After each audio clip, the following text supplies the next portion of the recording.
বিশেষজ্ঞ বিচারক হিসেবে আমাদের মাঝে উপস্থিত রয়েছেন উস্তাদুল হুফাজ শেখ আব্দুল হক সাহেব। আসসালামু আলাইকুম ওয়া রাহমাতুল্লাহ। সম্মানিত অতিথি হিসেবে আমাদের মাঝে উপস্থিত রয়েছেন বিশিষ্ট মিডিয়া ব্যক্তিত্ব মুফতি অলিউল্লাহ পাটোয়ারি। আসসালামু আলাইকুম ওয়া রাহমাতুল্লাহি তাআলা ওয়া বারাকাতুহু। আউযু বিল্লাহি মিনাশ শাইতানির রাজীম। বিসমিল্লাহির রহমানির রহিম।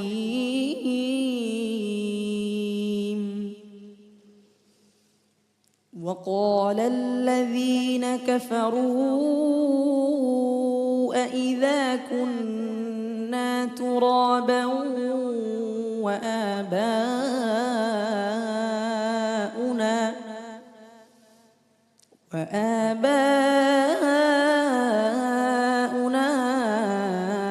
أإنا لمخرجون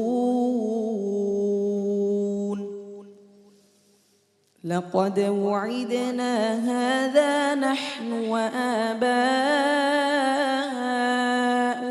من قبل إن هذا إلا أساطير الأولين قل سيروا في الأرض فانظروا كيف كان عاقبة المجرمين ولا تحزن عليهم ولا تكن في ضيق مما يمكرون ويقولون متى هذا الوعد إن كنتم صادقين قل عسى أن يكون ردف لكم بعض الذي تستعجلون وإن ربك لذو فضل على الناس ولكن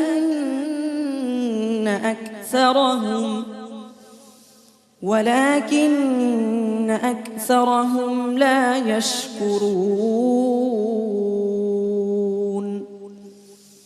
وربك يعلم ما تكن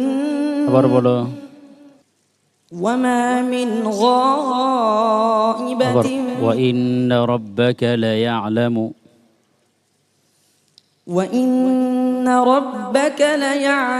ما تكن صدورهم وما يعلنون حسبك صدق الله مولانا العظيم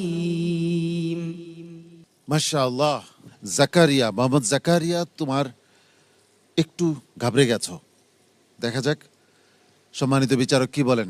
সম্মানিত অতিথি মুফতি অলিউল্লাহ পাটোয়ারি।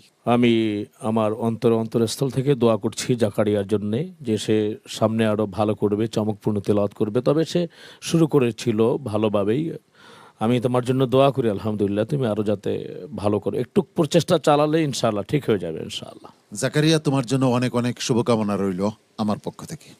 আসসালামু আলাইকুম ওয়া রাহমাতুল্লাহি ওয়া বারাকাতুহু। PHP কোরআনের আলো, PHP কোরআনের